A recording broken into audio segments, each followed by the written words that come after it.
Bonjour à tous et bienvenue pour cette nouvelle vidéo. Je suis ravie de vous retrouver. J'espère que vous allez bien, que vous avez passé une bonne semaine, que vous avez eu de bonnes lectures. Moi, la semaine dernière, j'ai repris en présentiel pendant 3 jours. Moi, mon mode de fonctionnement, c'est normal, comment dire, hors période Covid, c'est 3 jours en présentiel, 2 jours en télétravail. Donc j'ai repris la semaine dernière. Donc qui dit reprise en présentiel dit reprise des transports. Qui dit reprise des transports dit reprise de la lecture pendant facilement une bonne heure et demie dans la journée, en plus de d'habitude. Je vous retrouve donc aujourd'hui pour une nouvelle vidéo, un nouveau numéro de Parlons peu, parlons livre, qui sera cette fois-ci consacré à un phénomène que je vois de plus en plus souvent sur YouTube, sur Instagram, sur les blogs, c'est la panne de lecture. Alors, vous allez me dire, il y a panne de lecture, qu'est-ce que c'est? Qu'est-ce que c'est la panne de lecture? C'est ne pas trouver, ne pas savoir quoi lire, ne pas avoir envie de lire pendant un certain temps. Pour qui? Pourquoi? Il y a des fois, ça nous tombe dessus sans trop crier gare. Et j'avoue que moi, d'aussi loin que je m'en souvienne, dans ma vie de lectrice, je n'ai jamais eu cette, voilà, cette panne. Cette panne de lecture, le fait de ne pas avoir envie de lire pendant un certain temps. Alors après, je dis pas que c'est une tare, au contraire, mais je voudrais arriver à comprendre comment on peut en arriver à avoir une panne de lecture. Alors, je me suis interrogée, je me suis dit, bon, qu'est-ce qui peut provoquer une panne de lecture? Euh, quand je suis ça et là des personnes qui ont vécu ce genre de situation, elles me disent ouais, bah voilà, j'ai eu plusieurs lectures qui n'étaient pas oufissimes et du coup ça m'a un peu plombée, je ne savais pas trop quoi lire pour me relancer et je suis restée un moment sans lire. Et puis il y a des fois ça vous tombe comme ça vous tombe dessus sans crier gare et vous ne savez pas comment faire pour y remédier. Alors je me suis dit peut-être que lire trop du même genre pouvait, euh, pouvait occasionner une panne de lecture. C'est vrai que quand on lit toujours la même chose, ben on n'est plus étonné, on n'est plus surpris, il n'y a plus la petite étincelle de découverte qu'on peut avoir avec d'autres romans. Et voilà, si en plus de ça on enchaîne les lectures qui ne sont pas ouf, bah du coup ça peut vraiment occasionner une panne de lecture. Ensuite, alors c'est vrai que moi, je lis de tout, donc c'est peut-être pour ça que j'ai jamais souffert de cette fameuse panne de lecture, parce que voilà, si une lecture a été moins bonne dans un genre, eh ben je change de genre. Je vais diamétralement à l'opposé pour me changer les idées, du coup. Et, euh, et voilà. Et du coup, je n'ai jamais eu cette fameuse panne de lecture. Alors, surtout, n'hésitez pas, vous, à me dire ce que vous pensez. Est-ce que vous avez déjà eu aussi à subir cette panne de lecture? Et qu'est-ce que vous avez fait aussi pour, vous remettre de cette panne de lecture? Alors après, moi je peux pas vous conseiller, vous dire, bah moi, qu'est-ce que j'ai fait pour me remettre d'une panne de lecture, étant donné que j'en ai jamais eu. Après, je vous dis, quand j'ai une lecture qui est moins ouf, bah, je change de genre. Je vais complètement à l'opposé du genre littéraire. Par exemple, si j'ai eu un coup de moins bon, par exemple, avec un thriller, eh ben, je vais aller prendre un feel good, une comédie, quelque chose de léger, quelque chose voilà, qui me permette de me changer, de me changer de mon quotidien. Et hop, du coup, ça y est, c'est reparti. Et voilà, moi, j'avoue que le jour où je serai en panne de lecture, les gars, bah ce sera le signe que ça n'ira pas fort du tout. Parce que moi, la lecture, quand je prends mon bouquin, c'est pour me changer les idées, c'est pour me changer de mon quotidien, c'est pour oublier mon quotidien, pour me détendre. Et si justement je ne peux pas me détendre avec la lecture, eh ben là les gars, l'heure sera grave. Ouais, l'heure sera même très grave.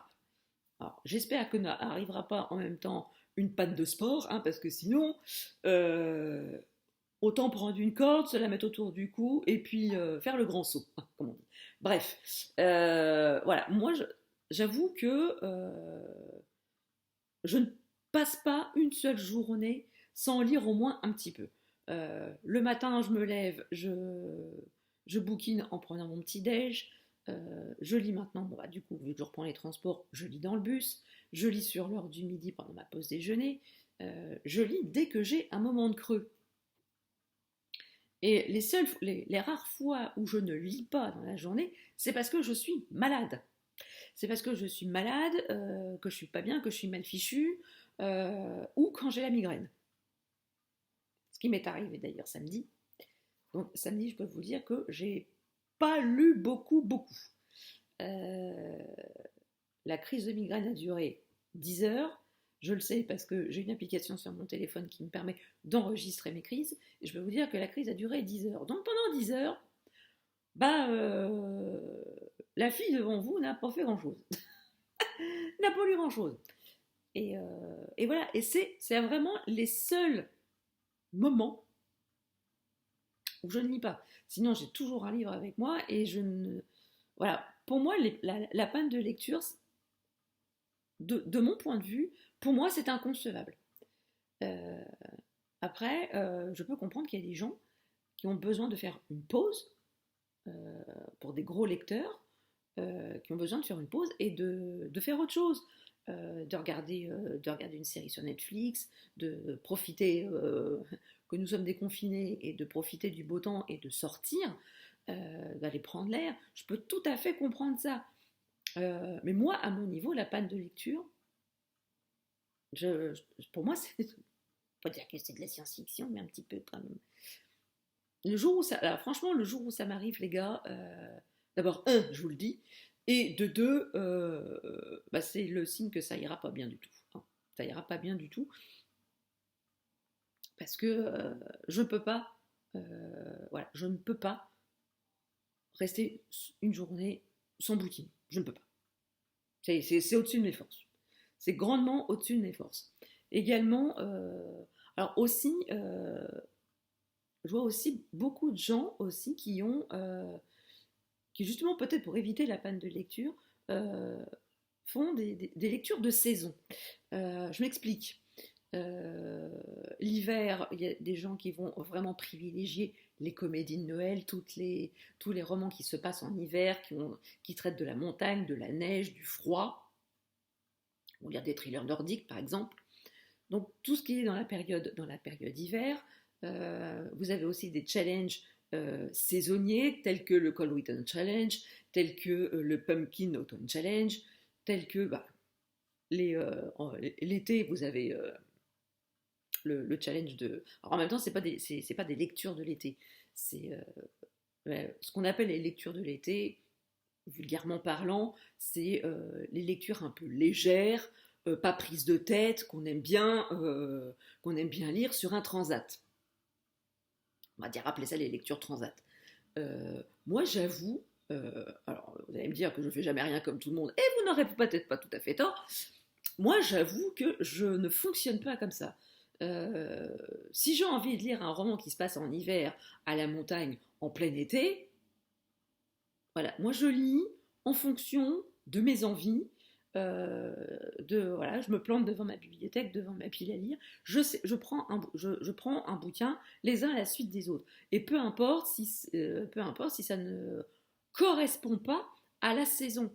Moi, sur mon transat, je peux lire n'importe quoi. Je peux lire de la fantasy, je peux lire de la SF, je peux lire un contemporain, je peux lire un thriller, je peux lire un roman historique. Peu m'importe. L'essentiel, c'est que je m'immerge complètement dans l'histoire, avec mon cocktail à proximité et la piscine pas très loin pour que je puisse aller faire trempette. Après, peu importe le contenu de ma lecture. Après, je sais qu'il y a des gens qui aiment bien fonctionner en termes de saison. euh, et peut-être que ça aussi permet de pallier aux pannes de lecture. Peut-être est-ce une solution. Je ne sais pas. Dites-moi en commentaire comment vous appréhendez vos lectures. Comment est-ce que vous les planifiez? Est-ce que voilà, vous déterminez vous déterminez ce que vous allez lire dans la semaine, dans le mois, où vous faites des petites pales. Moi, il m'arrive de faire des pales, mais pour des challenges thématiques, comme le mois de la fantaisie, comme le Black November, comme le Paye ton slip, comme l'été en série. Je vous rappelle que mon petit challenge de l'été est toujours en cours. Voilà, donc je me fais des petites pales thématiques, mais je ne programme jamais les lectures que je vais lire dans la semaine, parce que je ne sais pas combien de romans je vais lire dans la semaine. Tout ça, ça va dépendre de mon humeur, de mon temps, de ma charge de travail, de ce que j'ai à faire à la maison. Et du coup, bah, je n'arrive pas à faire ça, je n'arrive pas à planifier mes lectures. Je n'arrive pas à me dire, bon ben voilà, cette semaine tu liras 5 romans, tu liras 4 romans, tu liras 3 romans. Je n'arrive pas à faire ça. J'ai jamais fonctionné comme ça. Et je sais qu'il y a des gens qui, qui fonctionnent comme ça, qui ont des petits carnets, des sortes de bullet journal qui permettent de planifier leur lecture à la semaine, sur 15 jours, sur le mois. Et moi, j'avoue que j'arrive pas à faire ça. Mais bon, voilà, je sais qu'il y a des gens qui aiment bien faire ça et qui ne fonctionnent que comme ça. Et peut-être que ça leur permet aussi de survivre à la panne de lecture. Donc voilà tout ce que j'avais à vous dire sur les pannes de lecture. N'hésitez pas à me dire en commentaire si vous avez déjà vécu cette situation et comment vous vous en êtes sorti. N'hésitez pas à ne serait-ce que venir en commentaire me faire un petit coucou. Voilà, c'est gratuit, ça fait plaisir, ça ne fait de mal à personne. Et j'adore discuter avec vous. N'hésitez pas à mettre des petits pouces en l'air. Et si vous n'êtes pas encore abonné à la chaîne, n'hésitez pas, c'est gratuit, ça fait plaisir et ça ne fait de mal à personne. Sur ce, je vous laisse, je vous dis à très très bientôt. Je vous souhaite de très très belles lectures, de très belles semaines et je vous dis à très bientôt pour une prochaine vidéo. Ciao!